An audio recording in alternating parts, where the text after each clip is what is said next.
बहुत समय पहले एक सुंदर गांव में एक लोहार और उसकी पत्नी रहते थे। हमारा गांव कितना शांत और सुंदर है। हाँ, यहाँ मेहनत करने वालों की कमी नहीं है, लेकिन इस घर में एक गहरा दुख भी छिपा हुआ था।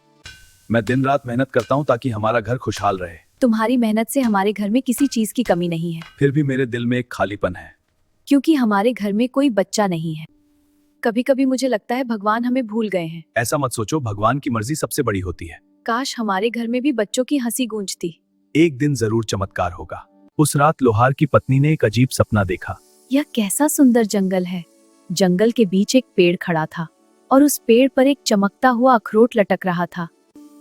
यह अखरोट कितना अद्भुत और चमकीला है। वह अखरोट किसी साधारण पेड़ का फल नहीं था। मुझे लगता है इसमें कोई रहस्य छिपा है और यही सपना उसे लगातार 3 रातों तक आया। मैंने लगातार 3 रात एक ही सपना देखा है।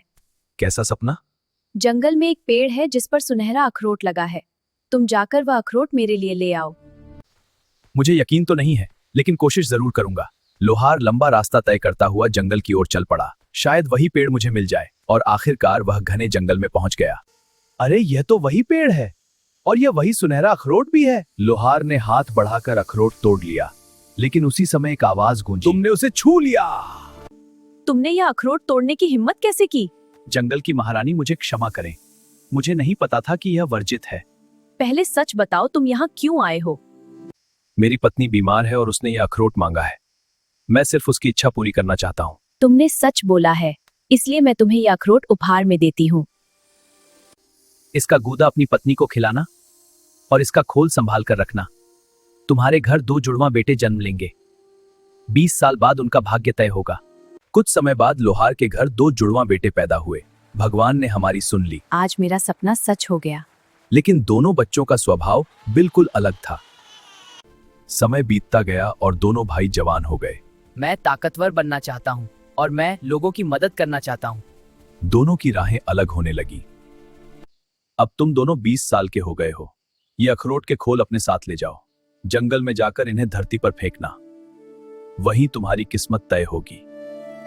अब देखते हैं किस्मत हमें कहाँ ले जाती है। जो भी होगा हम उसका सामना करेंगे। दोनों भाई जंगल की गहराई में पहुंच गए और तभी उन्हें एक अजीब आवाज सुनाई दी। सुनो, यह कैसी ठक ठक की आवाज है? शायद यही वह संकेत है जिसके बारे में पिता ने बताया था। दोनों भाइयों ने ध्यान से उस आवाज की दिशा देखी और फिर उन्होंने अपने अखरोट के खोल जमीन पर फेंक दिए। ये क्या हुआ? हम अचानक यहाँ कैसे पहुँच गए? लगता है यह कोई जादुई जगह है।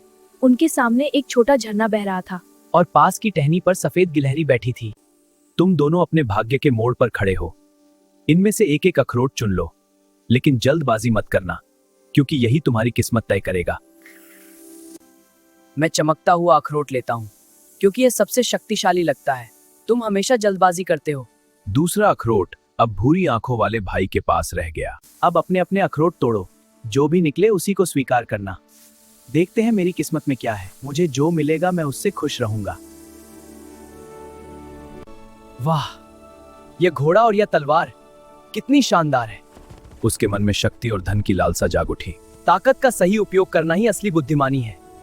मुझे तो सिर्फ एक टट्टू और बीजों का थैला मिला है, लेकिन शायद इसमें भी कोई रहस्य छिपा है। हर उपहार का अपना महत्व होता है। इसके बाद गिलहरी जंगल में गायब हो गई।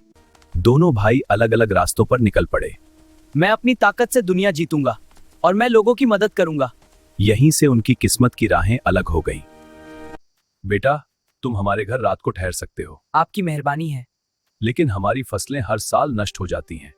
एक गर्म हवा सब कुछ बर्बाद कर देती है। हमें बो दो, हमें बो दो। हम खेतों की रक्षा करेंगे। यह कैसी अद्भुत आवाज है। शायद यही इन बीजों का रहस्य है। आइए इन बीजों को खेतों के चारों ओर बोते हैं। अगर इससे हमारी फसल बच जाए तो बहुत अच्छा होगा। मुझे विश्वास है यह काम करेगा। और उन्होंने मिलकर सारे बीज बो दिए। समय के साथ बीज विशाल पेड़ों में बदल गए। देखो, अब गर्म हवा खेतों तक नहीं पहुंच पाती। अब आपकी फसल सुरक्षित है। गांव में खुशहाली लौट आई। बेटा, यह खोल तुम्हें कहाँ मिला?